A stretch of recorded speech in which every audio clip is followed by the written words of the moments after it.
শুধুমাত্র আলু আর চালের গুঁড়ো দিয়ে যে এত সুন্দর একটা নাস্তা ও রেসিপি বানানো যায়, আপনারা না দেখলে কিন্তু বিশ্বাস করতে পারবেন না। তো নমস্কার বন্ধুরা, মনীষা রান্নাঘরে সবাইকে স্বাগত। প্রতিদিনের মতো নিয়ে চলে এলাম দুর্দান্ত একটা নাস্তার রেসিপি। তাহলে চলুন রেসিপিটি শুরু করি। প্রথমে দেখুন, একটা কড়াইতে আমি দিয়ে দিচ্ছি 1 বাটি পরিমাণে জল আর দিয়ে দিচ্ছি হাফ চামচ লবণ।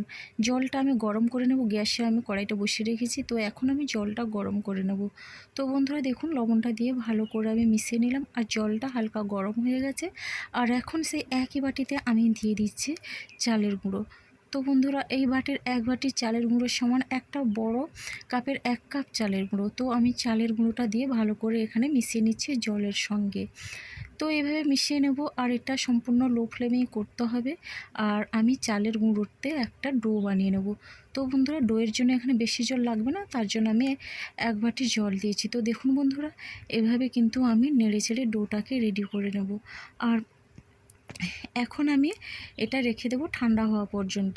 তো বন্ধুরা, এদিকে দেখুন ঢাকনা দিয়ে রেখে দিলাম আর কড়াই আর একটা বসিয়ে দিয়েছি গ্যাসে। আর এখন আমি দিয়ে দিলাম তেল এবং তেলটা গরম করে দিয়ে দিলাম ফোড়নে জিরে, দিয়ে দিচ্ছি হাফ ইঞ্চ পরিমাণে আদা। তো গ্রেট করে রেখেছিলাম আদা, তো দিয়ে দিলাম লঙ্কা কুচি। তো কাঁচা লঙ্কা কুচি দিয়ে দিলাম। আর এই রেসিপিতে কাঁচা লঙ্কা কুচি দিলে কিন্তু খেতে খুবই ভালো লাগে। আর এখন কাঁচা লঙ্কা আর আদাটা একটু হালকা করে ভেজে নিয়ে দিয়ে দিচ্ছি এখানে ম্যাশ করে রাখা আলু। তো আমি বড় সাইজের 3টে আলু নিয়েছি আর আলুগুলোকে ম্যাশ করে রেখেছি আগের থেকে।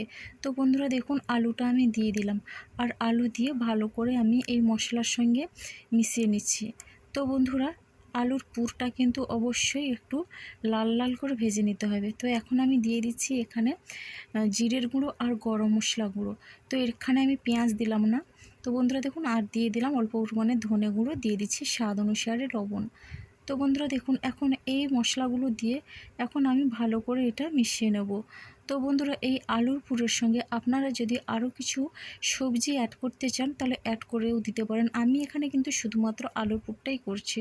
তো বন্ধুরা, পেঁয়াজ দিলাম না, সম্পূর্ণ নিরামিষ রেসিপি। তো দেখুন বন্ধুরা, এখন আমি এই মশলাগুলো দিয়ে এটা আমি 5 মিনিটের মতো রান্না করে নেব। তো এখন দিয়ে দিচ্ছি হলুদের গুঁড়ো আর দিয়ে দিচ্ছি অল্প পরিমাণে লঙ্কার গুঁড়ো কালারের জন্যে। তো এটা দিয়ে আমি 5 মিনিটের মতো রান্না করে নেব। তো দেখুন বন্ধুরা, এই রেসিপিটার জন্য এই আলুর পুরটাই কিন্তু আসল। আলুর পুরটা যত ভালোভাবে ভাজা হবে এটা কিন্তু খেতে দুর্দান্ত হবে। তো বন্ধুরা, আপনারা যদি নিরামিষ খেতে না চান, যদি পেঁয়াজ দিতে চান বা রসুন পেঁয়াজ দেবেন, তবে এই একই রকম পদ্ধতিতে আলুর পুরটা তৈরি করে নেবেন। তাহলে দেখুন বন্ধুরা, এখন কিন্তু আলুর পুরটা আমার একেবারে রেডি হয়ে গেছে আর এটা আমি নামিয়ে ঠান্ডা করে নেব। আলুর পুরটা কিন্তু আমার রেডি হয়ে গেছে আর এখন আমি এটা ঠান্ডা করে নিয়েছি। কালারটা দেখুন অসাধারণ হয়েছে। তো বন্ধুরা, এখন এই আলুর পুর থেকে ছোট ছোট লিচি করে বলের মতো করে নেব। তো আলুর বল প্রথমে আমি করে নেব। তো দেখুন, এই রকম সাইজের ছোট ছোট করে আলুর বলগুলো তৈরি করে নিচ্ছি। আর এই আলুর পুরটা কিন্তু স্বাদে গন্ধে একেবারে অতুলনীয়। তো বন্ধুরা, একটা করে কিন্তু আমি সবগুলো আলুর পুর রেডি করে নিলাম। আর দেখুন, এই আলুর বলগুলো কিন্তু অসাধারণ হয়েছে দেখতে। আর এদিকে দেখুন, আমি ডোটা তৈরি করে নিয়েছি। তো চালের গুঁড়ি দিয়ে যে ডোটা ছিল, সেটা আমি ডোটা ভালো করে হাতে মেখে মেখে এইভাবে চেপে চেপে একটু ঠেসে নিয়েছি। এতে করে কিন্তু এটা খেতে ভীষণই খাস্তা হবে আর দুর্দান্ত লাগবে খেতে।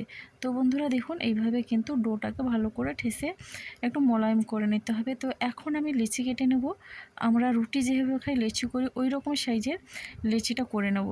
তো দেখুন, লেচিটা এখন করে নিয়ে হাতে এইভাবে গোল গোল করে ঘুরিয়ে নিচ্ছি। তো গোল সাইজ করে নেব প্রথমে, তারপর আমি চ্যাপটা করে নিচ্ছি। তো বন্ধুরা দেখুন, এইভাবে চ্যাপটা করে 2 হাতের সাহায্যে আমি এটা গোল বাটির মতো করে নেব। তো বন্ধুরা দেখুন, গোল বাটির মতো করে নিয়েছি। তো এটা আর একটু আমি পাতলা করে নিচ্ছি, যে মোটা বেশি হলে হবে না। তাহলে দেখুন বন্ধুরা, আলুর বলগুলো এই বাটির মধ্যে দিয়ে দিচ্ছি আর 2 সাইড থেকে এইভাবে চেপে চেপে আমি গোল করে নিচ্ছি। খুব সহজেই কিন্তু এই রেসিপিটি বানানো যায় আর এটা যতটা সহজ বানাতে আর খেতেও কিন্তু দুর্দান্ত লাগে। তাহলে দেখুন বন্ধুরা, আলুর বলটা এই চালের গুঁড়ের বাটির মধ্যে দিয়ে আমি হাতে এবার আবার গোল গোল করে একটু চ্যাপটা করে নিচ্ছি। তবে এটা বেলার কোনো দরকার নেই, হাতে এইভাবে চ্যাপটা করে নিলেই হবে। তো দেখুন, এটা কিন্তু এইভাবে আমি রেডি করে নিলাম। খুবই সুন্দর লাগছে দেখতে। আর এখন প্লেটে আমি রেখে দিচ্ছি। তো বন্ধুরা একই রকমভাবে আমি বেশ কয়েকটা বানিয়ে নেব।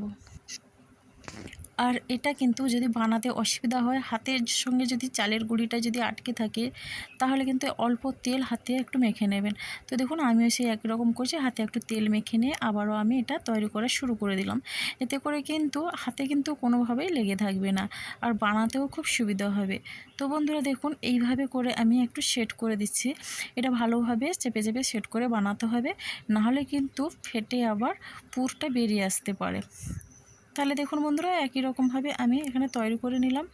আর আমার রেসিপি যদি আপনাদের ভালো লেগে থাকে তাহলে অবশ্যই লাইক, কমেন্ট, শেয়ার এবং সাবস্ক্রাইব করে আমার পাশে থাকবেন। তো বন্ধুরা রেসিপিটি শেষ পর্যন্ত দেখতে থাকুন, তাহলে বুঝতে পারবেন এই নাস্তা রেসিপিটি আমি কিভাবে বানালাম।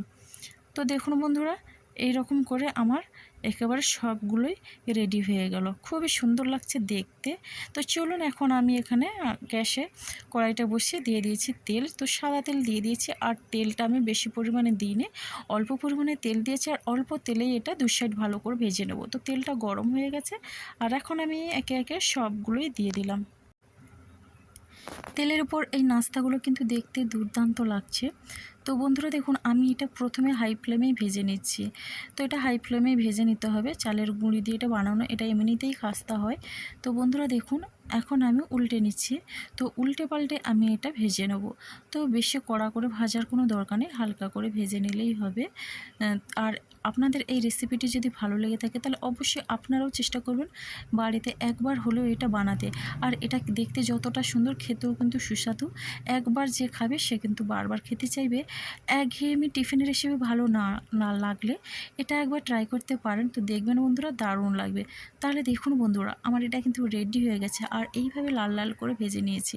ভীষণ লোভনীয় একটা রেসিপি, দেখেই বুঝতে পারছেন এটা একবার খাওয়ার পরে কিন্তু অন্য কোনো টিফিনের রেসিপি আপনাদের আর ভালো লাগবে না। তো একই রকমভাবে আমি একটা করে তুলে নিচ্ছি। আর এটা কিন্তু খুব সহজেই বানানো যায়, এটা বানানো একটা কঠিন বিষয় নয়। তো দেখুন বন্ধুরা আমার সবগুলো কিন্তু রেডি হয়ে গেছে। আর এটা ভীষণই ফুলকো হয়েছে, আর ভীষণই খাস্তা হয়েছে, ভীষণই খাস্তা। দেখুন বন্ধুরা ভেতর থেকে দুর্দান্ত লাগছে দেখতে। তো বন্ধুরা আজকের রেসিপিটি আমার এই পর্যন্ত। আগামীকাল আসবো নতুন একটা রেসিপি নিয়ে। তাহলে আপনারা সবাই সুস্থ থাকুন, ভালো থাকুন। অনেক অনেক ধন্যবাদ রইল, আর অনেক অনেক ভালোবাসা রইল আমার সোনা বন্ধুদের জন্যে।